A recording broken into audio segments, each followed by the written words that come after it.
What it do, YTZ? Better believe me. I like that. It's your boy, Too Tall Bishop Jones, and you know what the going on? Back with another story time, y'all. Hopefully my phone charged up this one. But we back. We back now, you know, and laugh at. You feel me? I'm over here hitting my bud. You know they hit when they get down to this size. Today, y'all, we got ourselves a prison story. If you don't know, I caught a 5-piece with the feds, went to prison, came back home, rearranged my life, changed it around on a different way. So from time to time, I tell little stories, you know. Today's story time, we're going to get into my beef with the Muslims. Now, in the federal penitentiary, right, you got what they call cars. A car is pretty much the group you're affiliated with.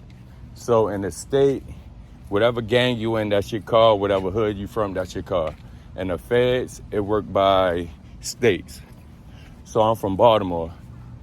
Even though I'm Piru and I'm from Baltimore, and the feds, I'm in the Baltimore car, not the Piru car. The city kind of overrides it, so that's just how it is. So I had a little problem with that when I first arrived on the pound because I was banging Piru like I'm a gang member. But they like, nah, shorty, and the feds is different. You in the Baltimore car. You can't mix the gang stuff in the, you know, so in Baltimore jails, I will be beefing with the Crips, the BGF members, the Muslims and stuff like that. But here we all together, that's kind of weird to me. So when you on the pound is like the yard, whatever y'all want to call it, the pound.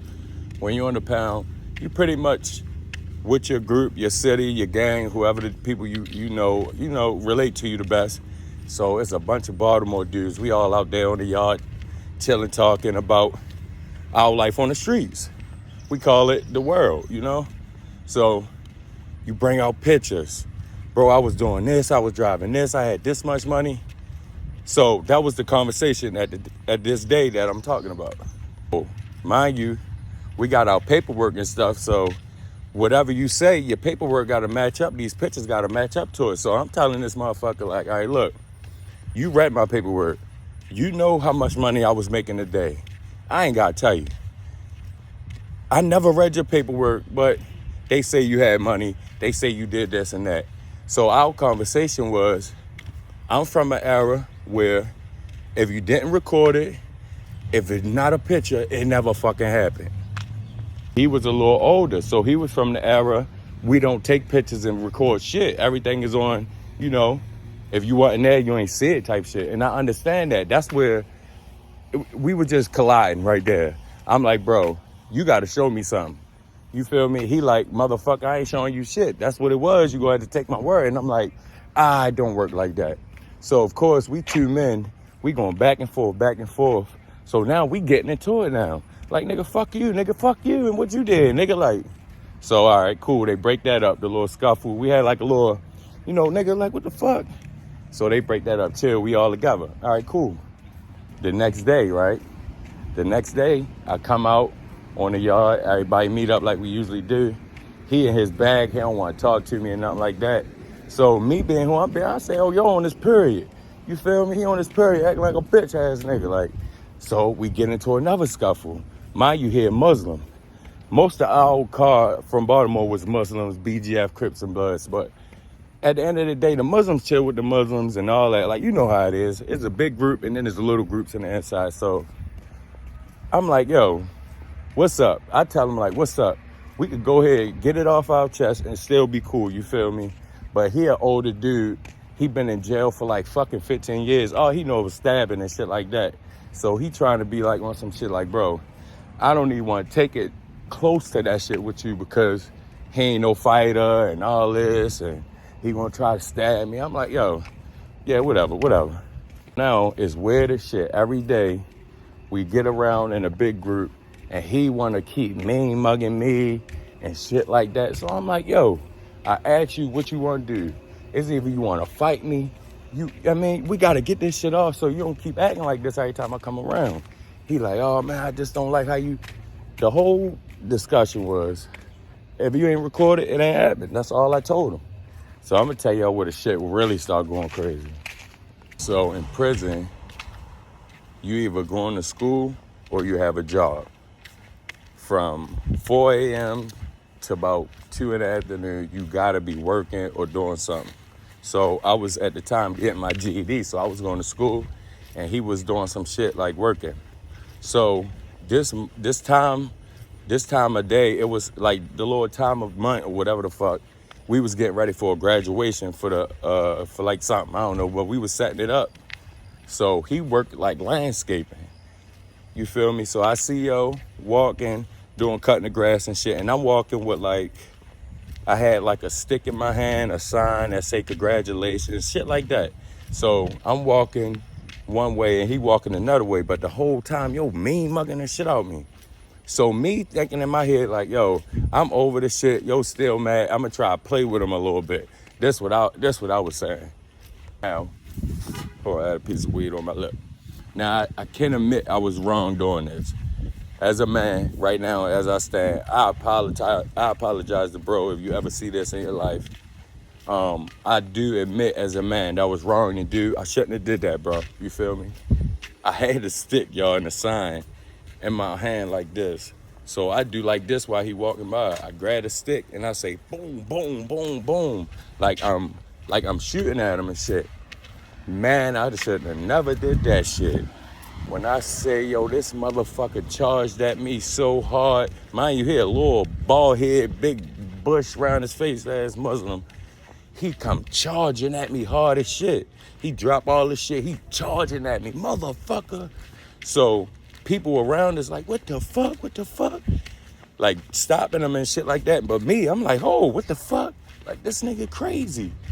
Charge at me, motherfucker. So our shot caller, which is, this mind you, everybody breaking this up and stuff like that, CEOs and shit, like, what's going on? Everybody like, nah, they from Baltimore, they cool, they just, let them get their shit off. They homeboys, for real. So the CEOs walk off, the Baltimore shot caller. Everybody know what a shot caller is.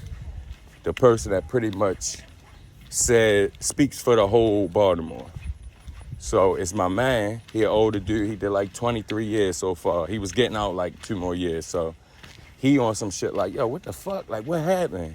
The dude talking about, he gonna tell him that I threatened to kill him. I'm like, what the fuck? But at the time, I'm like, all I did was boom, boom, boom. Like, I'm fucking with him. Whole time he tell the dude, he threatened to kill me. When I get home, I'ma kill him and all that. I said, all right. Once he said that, I was on a whole complete, like, nah, fuck that. Like, talking about taking this shit home. No, I'm ready to try to stab his ass now. So my man, like, y'all got to talk this shit out, fight it out, this and that. So I'm like, all right, bet. I asked him, like, what do you want to do? Like, I want to fight now because he talking about taking this shit to the streets. So he on some shit like, that was disrespectful. You can't do that. Like, mind you, I'm young, fresh in the feds. I'm acting like I'm in the States. Like, I'm at Central Bookings or something, and I got to tell myself, like, this is a whole different caliber. These niggas not going home. I'm going home in a few years, but they not, so I gotta chill the fuck out. So I apologize for that shit, like, bro, I shouldn't have did it now, I understand this and that. But was still on some shit for like the next month or so. Something happened, like he got into it with some other niggas from like North Carolina or something. And I came through. So that kind of like, I want to say like kind of killed the shit. Like, all right, nigga, like, I'm out here fighting for you now. Like, all right, you can't keep still being mad at me type shit. I'm your young nigga type shit. So he was a little older. So I'm on some shit that squashed it. But to this day, he still was like, boy, I wanted to stab your ass so bad. I just was like, I had to grow up, you feel me? So we ended up squashing that shit before I left and all that. But prison is very particular, You gotta watch what you say. You gotta watch what you do. They tried to tell me the rules, but I was young. I was coming off the streets. I was a dope boy getting money. Like, y'all really couldn't tell me shit. But over the years, I started to grow up a little bit. So, do not play with no Muslim. Do not play with the Muslims, boy. Because them niggas, them other Muslims that wasn't from Baltimore, they wanted to get at my head.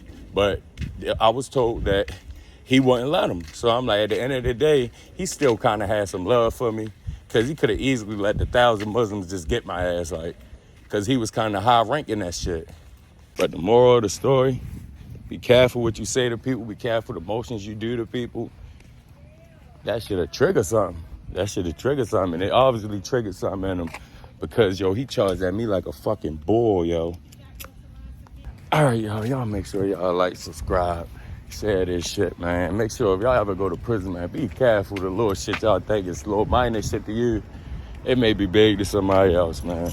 It's your boy Q Talk, Bishop Jones, and you know what's up going on.